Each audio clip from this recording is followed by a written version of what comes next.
Welcome to dream TNPSC. Last வீடியோவில் நம்ம TNPSC நடத்திய தமிழ்நாடு ஹார்டிகல்ச்சர் சர்வீஸ் எக்ஸாமோட மேக்ஸ் கொஷின் பார்த்தோம். ஸோ மீதி இருக்கிறோட ரிமைனிங் கொஷின் நம்ம இந்த வீடியோவில் பார்க்கலாம். வாங்க ஸ்டார்ட் பண்ணலாம். First question, in A theatre there are 20 seats in the front row and 30 rows were allotted. Each successive row contains 2 additional seats than its front row. How many seats are there in the last row? ஒரு cinema அரங்கின் முதல் வரிசையில் 20 இருக்கைகளும் மொத்தம் 30 வரிசைகளும் உள்ளனர். அடுத்தடுத்து ஒவ்வொரு வரிசையிலும் அதற்கு முந்தைய வரிசையை விட 2 இருக்கைகள் கூடுதலாக உள்ளனர். கடைசி வரிசையில் எத்தனை இருக்கைகள் இருக்கும்? ஸோ இந்த கொஷின் என்னென்னா அரித்மெட்டிக் ப்ராக்ரெஷன் டைப், அதாவது ஏபி மெத்தட் சொல்லுவாங்க. அரித்மெட்டிக் ப்ராக்ரெஷன் தமிழில் கூட்டுத்தொடர் மெத்தட். இதுக்கான ஃபார்முலா வந்து L = A + n - 1 × D. ஓகேங்களா, இதுதான் ஃபார்முலா. ஸோ இப்போ இந்த சம்மில் என்ன கொடுத்துருக்காங்க பார்க்கலாம். மொத்தம் 30 ரோ இருக்குது. ஒரு சினிமா தேட்டரில் 30 ரோ இருக்குது. So first row, second row, third row. So இது போல் 30 ரோ இருக்குது. 1 to 30 ரோஸ். இதில் முதல் ரோவில் வந்து 20 சீட் வந்து இருக்குதுன்னு சொல்லியிருக்காங்க, 20 இருக்கைகள். ரெண்டாவது சீட்டில் வந்து ஃபஸ்ட்டு சீட்டை விட 2 சீட்டு வந்து கூடுதலாக இருக்குது. ஸோ அடுத்தது வந்து முன்னாடி இருக்க சீட்டை விட 2 சீட்டு கூடுதலாக இருக்குது அப்படின்னு சொல்லிட்டு +2 ஆட் ஆகிட்டே போகுது. ஸோ இப்படியே போகிறப்போ 30வது ரோவில் வந்து எத்தனை சீட்ஸ் வந்து இருக்கும்? இதுதான் கொஷின். ஸோ இதுக்கான ஃபார்முலா தான். இதில் ஏன்றது என்னென்னா ஃபஸ்ட்டு டேர்மை குறிக்கும். அதாவது ஃபஸ்ட்டு ரோவில் இருக்கக்கூடிய சீட்டை வந்து குறிக்கிறது தான் ஏ வந்து 20 வரும். என் வந்து நம்பர் ஆஃப் ரோஸ் வந்து நமக்கே தெரியும் 30ன்னு சொல்லிட்டு, அதான் 30 தான் நம்பர் ஆஃப் ரோஸ். -1 × D வந்துன்னா டிஃப்ரென்ஸ் வந்து என்னென்னா ஃபஸ்ட்டு ரோக்கும் முன்னாடி இந்த ரோக்கும் அடுத்து இருக்கிற ரோக்கும் உள்ள டிஃப்ரென்ஸ் தான் Dன்னு சொல்லுவாங்க. இப்போது இதுக்கான டிஃப்ரென்ஸ் வந்து 2ன்னு கொடுத்துருக்காங்க. இது எதுவுமே நீங்கள் ஃபார்முலா சப்ஸ்டிட்யூட் பண்ணிங்கன்னா உங்களுக்கான ஆன்சர் வந்து வந்துடும். ஸோ 20 + n - 30 - 1 டிஃப்ரென்ஸ் வந்து 2. ஸோ 20 + 29 × 2 வரும். 20 + 58, ஆன்சர் வந்து 78 வரும். ஸோ 78 சீட்ஸ் இருக்கும். அப்போ 30வது ரோவில் எத்தனை சீட்ஸ் இருக்குன்னா 78 சீட்ஸ் வந்து இருக்கும். ஸோ இதுதான் ஆன்சர். நெக்ஸ்ட் சம் போகலாம். Next question, when 2 dice are rolled, the number of outcomes of getting the sum of the faces equal to 8. இரு பகடைகள் உருட்டப்படும் போது அவற்றின் முக மதிப்புகளின் கூடுதல் 8ஆக இருப்பதற்கான வாய்ப்புகள் எண்ணிக்கை. அதாவது 2 டைஸு பகடைகள் வந்து உருட்டும் போது 8 வரத்துக்கான சான்சஸ் வந்து சம்மேஷன் வந்து 8 வரத்துக்கான சான்சஸ் வந்து எத்தனை இருக்குதுன்னு சொல்லிட்டு ப்ராபபிலிட்டி இருக்குதுன்னு சொல்லிட்டு கேட்குறாங்க. ஸோ ஒரு 2 டைஸ் வந்து உருட்டும் போது நமக்கு வரக்கூடிய ப்ராபபிலிட்டி 1,1 1,2.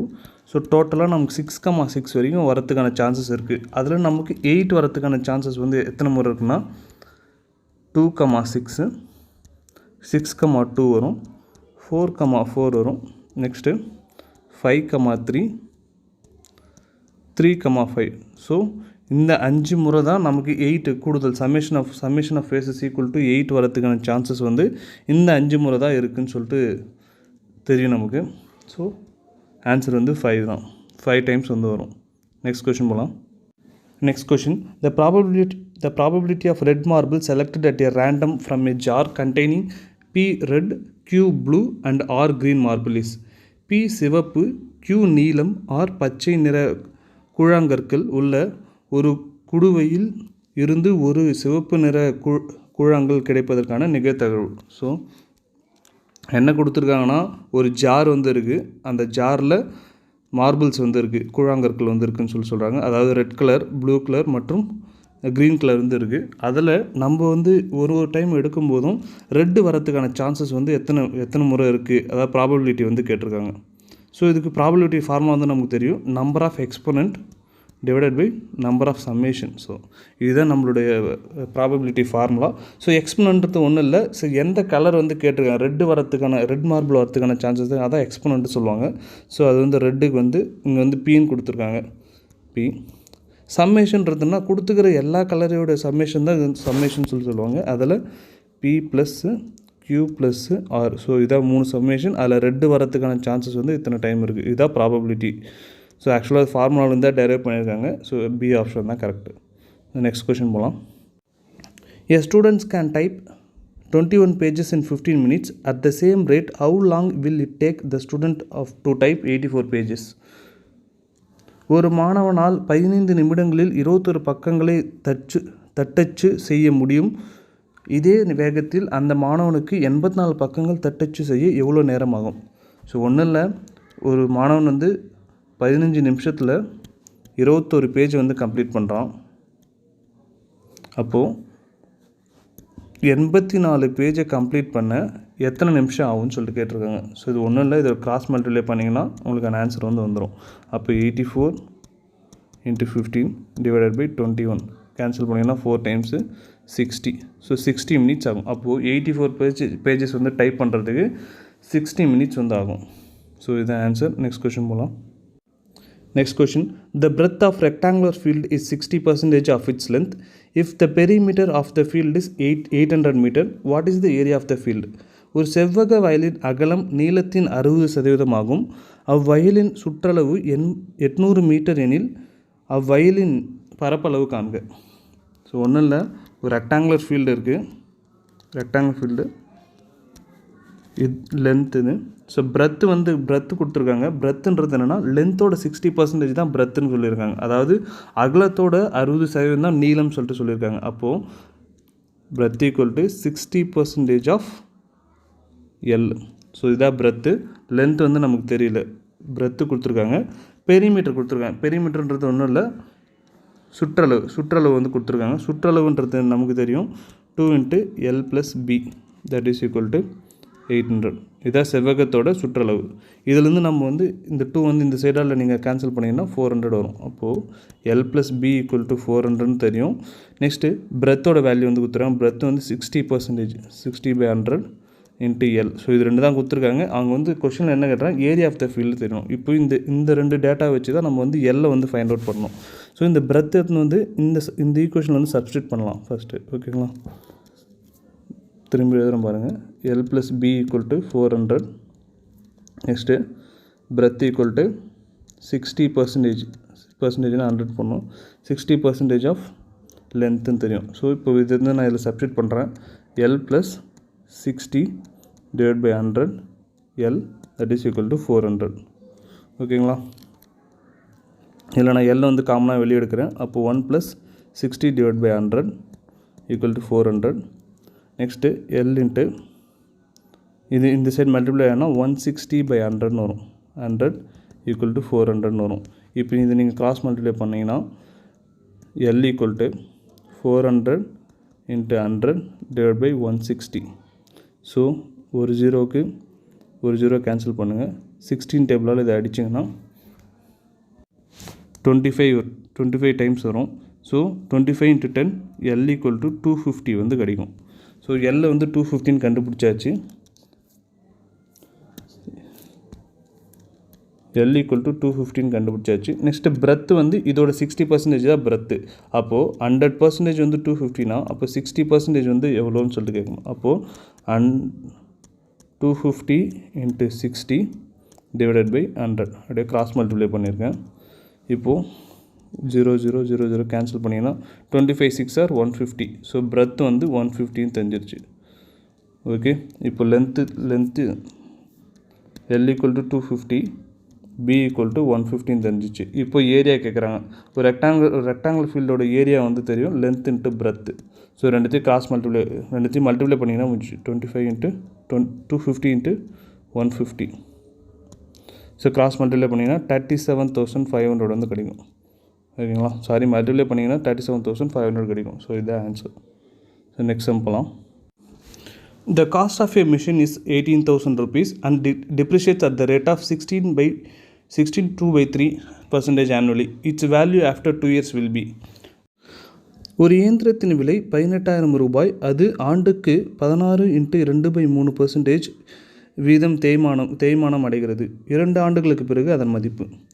அதாவது ஒரு மிஷின் இருக்குது, அந்த மிஷினோட ப்ரெசன்ட் வேல்யூ வந்து 18,000 ரூபாய். ஒவ்வொரு வருஷத்துக்கும் 16 × 2/3% வந்து அதோடய வேல்யூ வந்து குறையுதுன்னு சொல்கிறாங்க. அப்போது 2 வருஷத்துக்கு அப்புறம் இதோட வேல்யூ வந்து என்னவாக இருக்குன்னு சொல்லிட்டு கேட்குறாங்க. ஸோ இதை நம்ம 2 போகிறதுக்கு முன்னாடி இது கிராஸ் மல்டிப்ளை பண்ணிக்கிறேன். ஸோ கிராஸ் மல்டிப்ளை 48 + 2 வந்து 50/3%. ஓகேங்களா, இப்போது ஒரு ஆண்டுகளுக்கு பிறகு எவ்வளோ இருக்குன்னு சொல்லி நம்ம கண்டுபிடிக்கலாம். ஸோ 18,000 × 50/3 பர்சன்டேஜுக்கு 100 வரும். ஸோ 100 வந்து இந்த 3 வந்து கீழே இருக்கிறேன். கேன்சல் பண்ணிங்கன்னா 00, 3 டைம் கேன்சல் பண்ணால் 6. ஸோ 60 into 50 3000 கிடைக்கும். இந்த 3000 வந்து 18,000லேருந்து நீங்கள் மைனஸ் பண்ணணும். ஸோ 18,000 மைனஸ் 3,000 பண்ணிங்கன்னா 15,000. அப்போது ஒரு வருஷத்துக்கு அப்புறம் இந்த மிஷினோட வேல்யூ வந்துன்னா 15,000 இருக்கும். அப்போது 2 வருஷத்துக்கு அப்புறம் தான் நமக்கு வந்து வேல்யூ வந்து கேட்டிருக்காங்க. இப்போ 2 வருஷத்துக்கும் போது 15,000லேருந்து மறுபடியும் 50/3% வந்து மைனஸ் பண்ணணும். அப்போது 15,000 இது மறுபடியும் 15,000 இன்ட்டு 50/3%க்கு 100 வந்து ஆட் பண்ணிக்கிறேன். 00 கேன்சல், 3 டேபிள் வச்சிங்கன்னா 5 டைம்ஸ் வரும். So 50 into 50 2500. இப்போது 15,000லேருந்து 2500 மைனஸ் பண்ணிங்கன்னா 12,500. ஸோ 2 வருஷத்துக்கு அப்புறம் அந்த மிஷினோட வேல்யூ வந்து 12,500 இருக்கும். ஸோ இதான் ஆன்சர். நெக்ஸ்ட் சம் போகலாம். Find the difference between simple interest and compound interest for a sum of ₹88,000 lent at 10% per annum is in 2 years. ரூபாய் 8,000க்கு 10% வட்டி வீதம் எனில் 2 ஆண்டுகளுக்கு கிடைக்கும் கூட்டு வட்டியும் தனி வட்டியும் உள்ள வித்தியாசத்தை காண்க. ஒன்றும் இல்லை, ஒரு அமௌண்ட் இருக்குது, ஒரு பிரின்சிபல் அமௌண்ட் இருக்குது, P = 8,000 சொல்லியிருக்காங்க. 10% ரேட் ஆஃப் இன்ட்ரெஸ்ட்டு வட்டி விகிதம் வந்து 10% போட்டு 2 வருஷத்துக்கு அப்புறம் என்னவா இருக்குன்னு சொல்லிட்டு கேட்டிருக்காங்க. ஸோ நான் சிம்பிள் இன்ட்ரெஸ்ட் ஃபஸ்ட்டு கண்டுபிடிக்கிறேன். சிம்பிள் இன்ட்ரெஸ்ட் ஃபார்முலா தெரியும், PNR/100. ஸோ P வந்து நமக்கு தெரியும் 8,000 இன்ட்டு என்னோட வேல்யூ வந்து 2, ஆரோட வேல்யூ வந்து 10 / 100. ஸோ 00 கேன்சல் ஆகிடும். ஸோ மல்டிப்ளை பண்ணிங்கன்னா 1600 கிடைக்கும். ஓகே, இது சிம்பிள் இன்ட்ரெஸ்ட் மெத்தட் படி 1600 கிடைக்குது. நெக்ஸ்ட்டு காம்பவுண்ட் இன்ட்ரெஸ்ட் கேட்டிருக்காங்க. காம்பவுண்ட் இன்ட்ரெஸ்ட் கண்டுபிடிக்கிறேன். காம்பவுண்ட் இன்ட்ரெஸ்ட் வந்து நான் பர்சன்டேஜ் மெத்தடில் கண்டுபிடிக்கிறேன். பர்சன்டேஜ் மெத்தடில் ஃபஸ்ட் இயரு வந்து செகண்ட் இயர்னு போட்டுக்கிறேன். காம்பவுண்ட் இன்ட்ரெஸ்ட் படி 8,000ல் 10% வந்து என்ன வரும்னா 800 வரும். நெக்ஸ்ட்டு செகண்ட் இயருக்கும் அந்த 800 போட்டு இந்த இடத்துல இங்கே வந்து 10% வந்து போடணும் பர்சன்டேஜ் மெத்தடில். ஸோ 80. ஸோ இது எல்லாத்தையும் ஆட் பண்ணிங்கன்னா 1680 வரும். இது காம்பவுண்ட் இன்ட்ரெஸ்ட் வந்து 1680. கொஷினில் என்ன கேட்டிருக்காங்கன்னா சிம்பிள் இன்ட்ரெஸ்ட்டும் காம்பவுண்ட் இன்ட்ரெஸ்ட்டும், அதாவது தனி வட்டிக்கும் கூட்டு வட்டிக்கும் உள்ள வித்தியாசம் தான் கேட்டிருக்காங்க. ஸோ நமக்கு தெரியும் தனி வட்டி சிம்பிள் இன்ட்ரெஸ்ட் வந்து 1600, காம்பவுண்ட் இன்ட்ரெஸ்ட் வந்து 1680 கூட்டு வட்டி. ஸோ இது ரெண்டுத்துக்கோட டிஃப்ரென்ஸ் வந்து என்னென்னா 80 தான். ஸோ இதுலேருந்து இதை மைனஸ் பண்ணிங்கன்னா 80. ஸோ ஆன்சர் வந்து 80 தான். இங்கே கேட்டுக்கிறது டிஃப்ரென்ஸ் தான் கேட்டிருக்காங்க. அதனால் ஆன்சர் வந்து 80 தான். நெக்ஸ்ட் சம் போகலாம். If A/B = 3/5, B/C = 4/7, then ratio of ABC is. ஒன்றும் இல்லை, இந்த சீக்வன்ஸ் கொடுத்துருக்காங்க. இந்த சீக்வன்ஸ்லேருந்து நமக்கு ABC வந்து கேட்டுறாங்க. ஸோ நான் வந்து எப்படி எழுதுன்னு பாருங்கள். A/B = 3/5, B/C = 4/7. ஸோ அது வந்து நம்ம ABCன்னு எழுதிக்கலாம். A வந்து 3, 5, அடுத்தது வந்து B/C வந்து 4/7. ஸோ ஒன்றும் இல்லை, இந்த வேல்யூ எடுத்து இங்கே எழுதிக்குங்க, இந்த வேல்யூ எடுத்து இந்த எழுதிட்டு வெர்டிக்கலாக நீங்கள் வந்து மல்டிப்ளை பண்ணுங்கள். ஸோ மல்டிப்ளை பண்ணிங்கன்னா 4 3s are 12 கிடைக்கும், 5 4s are 20 கிடைக்கும், 7 5s are 35. ஸோ 12:20:35. ஸோ இது வந்து நம்ம எதெல்லாம் மல்டிப்ளை பண்ணி சுருக்க முடியுமா பார்க்க முடியும், பட் எதுலையும் பண்ண முடியாது. ஸோ 12:20:35. ஸோ இதான் ஆன்சர். நெக்ஸ்ட் கொஷின் போகலாம். The largest 4-digit number which when divided by 4, 7 and 13 and leaves a remainder 3 in each case is. 4, 7 மற்றும் 13 ஆகிய ஒவ்வொரு எண்ணாலும் வகுப்படும் பொழுது மீதி 3ஐ தரக்கூடிய மிகப்பெரிய 4 இலக்க எண். ஸோ லார்ஜஸ்ட் 4-digit நம்பர் அப்படின்னும் போது லார்ஜஸ்ட் 4-digit நம்பர் என்னன்னு கேட்டால் 9,919. ஸோ இதுக்கப்புறம் நீங்கள் +1 போட்டிங்கன்னா 5-digit நம்பர் ஆகிடும், மைனஸ் போட்டிங்கன்னா அது லோவஸ்ட் ஆகிடும். ஸோ லார்ஜஸ்ட்டு 4-digit நம்பர்ன்றது இதுதான். ஸோ இதை வந்து நீங்கள் டிவைட் பண்ணும்போது ரிமைண்டர் வந்து 3 கிடைக்குது. இருக்கக்கூடிய நம்பர் வந்து என்னன்னு சொல்லிட்டு கேட்டிருக்காங்க. நம்ம வந்து ஃபஸ்ட்டு இது எல்சிஎம் மெத்தடு. ஸோ இதுக்கு 4, 7, 13 நம்ம எல்சிஎம் வந்து கண்டுபிடிக்கணும். எல்சிஎம் கண்டுபிடிச்சின்னா 364 கிடைக்கும். ஓகேங்களா, அந்த 364 எத்தனை வந்து 9,999ல் இந்த 364 வந்து நீங்கள் டிவைட் பண்ணணும். ஸோ ஃபஸ்ட்டு நான் பண்ணும்போது 2 டைம்ஸ் கிடைக்கும், 728 வரும். ரிமைனிங் வந்து 271 வரும். ஸோ இந்த 9 வந்து டவுன் பண்ணிவிட்டு மறுபடியும் இது போட்டிங்கன்னா 5 டைம்ஸ் வரும். 5 டைம்ஸ் வந்து ஸோ 7 டைம்ஸ் வரும். நெக்ஸ்ட்டு 7 டைம்ஸ் பண்ணிங்கன்னா 2548 வரும். ஸோ ரிமைனிங் வந்து என்ன இருக்குன்னா 171 வந்து இருக்கும். ஸோ கேன்சல் பண்ணிடலாம். இந்த 171 எடுத்துன்னு வந்து இந்த நம்பர் கூட நம்ம மைனஸ் பண்ணணும். ஸோ 171 பண்ணிங்கன்னா 8 2 அண்ட் தென் 8 அண்ட் 9. ஸோ இதுதான் ஃபைனலாக வரக்கூடியது. லாஸ்ட்டாக என்னென்னா ரிமைண்டர் வந்து 3ன்னு கொடுத்துருக்காங்க. அந்த 3 வந்து நீங்கள் லாஸ்ட்டாக ஆட் பண்ணணும். அப்படி ஆட் பண்ணிங்கன்னா 9831. ஸோ இதான் ஆன்சர், 9830. டி தான் ஆன்சர். ஸோ இந்த மெத்தட் தெரிஞ்சுங்க, அடிக்கடி ரிப்பீட்டடாக கேட்குறாங்க எல்சிஎம் மெத்தடில். ஓகேங்களா, நெக்ஸ்ட் சம் போகலாம். Find the LCM of the pair of the following polynomial. So இந்த சீரிஸ் கொடுத்துருக்காங்க. ஊஸ் ஜிசிடின்றது ஹெச்சிசிஎஃப் வந்து x-3a. ஸோ அது இந்த சீக்வன்ஸ் கொடுத்துட்டு இந்த 2 வேல்யூ வேரியபிள் கொடுத்துட்டு இவற்றின் மீ போவா வந்து x-3a. அப்போ மீ வந்து எவ்வளோன்னு சொல்லிட்டு கேட்டிருக்காங்க.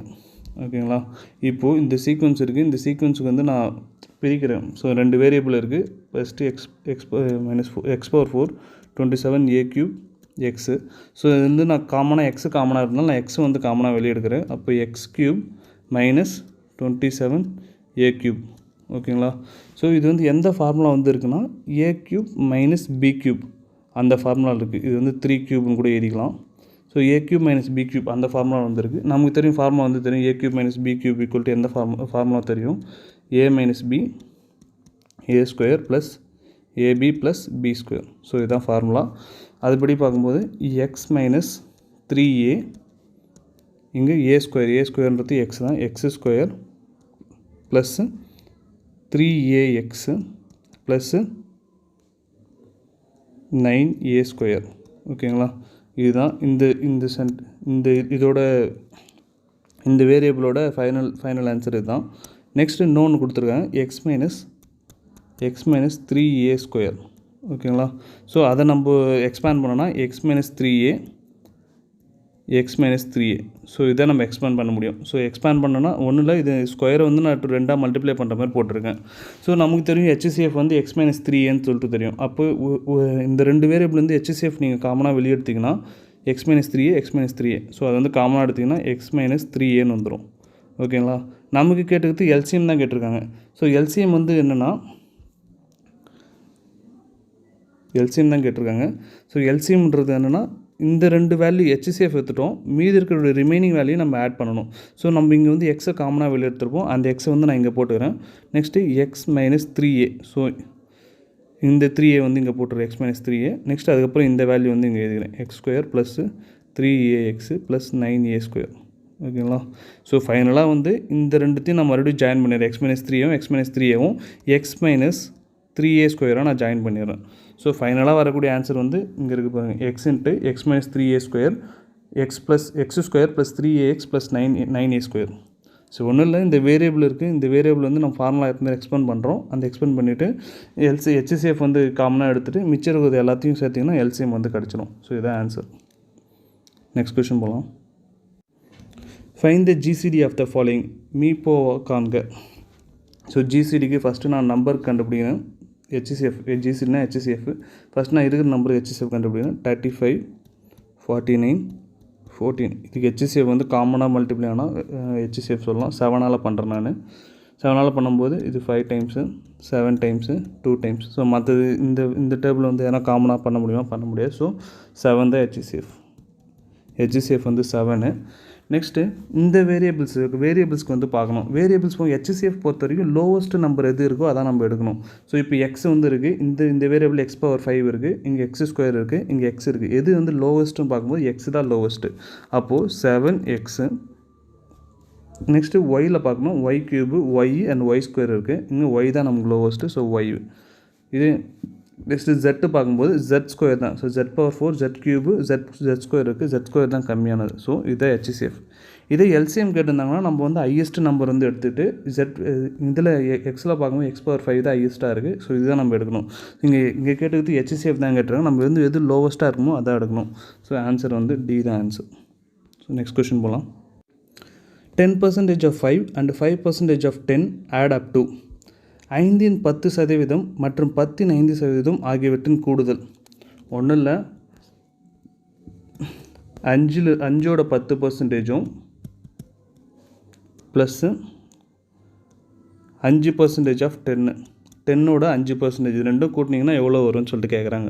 ஸோ நான் ஃபஸ்ட்டு இது எடுத்துக்கிறேன். 10% ஆஃப் 5, 10% ஆஃப் 5ஓட 10% வந்து என்னென்னு கேட்குறாங்க. ஸோ 10% ஆஃப் 5 வந்து நமக்கு ஆன்சர் வந்து 0.5 தான் கிடைக்கும். ஓகே, அதே போல் 10ல் 5% வந்து கேட்டிருக்காங்க. 10ஓட 5% வந்து என்னென்னா 0.5 தான் வரும். ஸோ இது ரெண்டுத்தையும் ஆட் பண்ணிங்கன்னா 1.0. ஸோ இதுதான் ஆன்சர். ஓகேங்களா? ஸோ இதுதான் தமிழ்நாடு ஹார்டிகல்ச்சர் சர்வீஸ் எக்ஸாமில் கேட்ட மேக்ஸ் கொஷின்ஸ். ஸோ நெக்ஸ்ட் வீடியோவில் நான் நெக்ஸ்ட்டு கொஷின் பேப்பர் எடுத்து சால்வ் பண்ணுறேன். பிடிச்சிருந்தா சப்ஸ்கிரைப் பண்ணுங்கள். எதனா டவுட்னா கமெண்ட் பண்ணுங்கள். நான் கண்டிப்பாக சொல்கிறேன் நெக்ஸ்ட் வீடியோவில். தேங்க்யூ.